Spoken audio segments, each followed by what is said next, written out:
香港嘅朋友返中山買樓咧，最驚就係買錯、買遠、買唔方便。今日呢個樓盤咧，講真心嘅，係真正適合自住嘅選擇。今日我哋嚟到中山沙溪呢個樓盤咧，咁買樓最在乎係乜嘢？咪就係返香港方唔方便咯。呢個位置落樓就可以上主幹道，8分鐘咧就可以回港巴士站啦。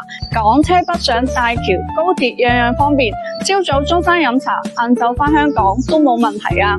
你哋試諗下，香港住細單位住到悶，一入到嚟呢度咧，方正光猛，空間超大，面積咧有99至176平方，2房、3房、4房都有得揀，單價先至8700一平方，開發商仲送5年嘅停車費或者3年嘅物業管理費，仲係精裝交樓拎包入住，咁中央空調同埋隔音玻璃咧全部都齊晒。咁入到嚟呢度咧，廚房呢一邊咧，咁啊廚櫃、油煙機、廚爐全部都配齊晒，呢種舒適度香港邊度有呢？一家大細住最緊要係乜嘢？咪就係配套成熟，生活方便咯。小區有中心園樂、兒童遊樂區、老人健身區，全齡嘅活動空間，平時散步、湊仔、健身都得啊。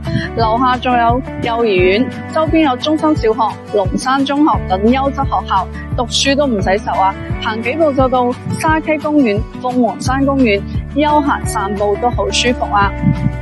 仲有時代芳華里、星島呢啲商圈，龍都市場都響隔籬，買餸、飲茶、行街、買衫一站式搞掂。近鎮政府行政服務中心，辦事都超方便啦。周邊有龍都醫院、中醫院都有，日常就醫同大病都有保障。呢個10分鐘嘅生活圈，你鍾唔鍾意呢？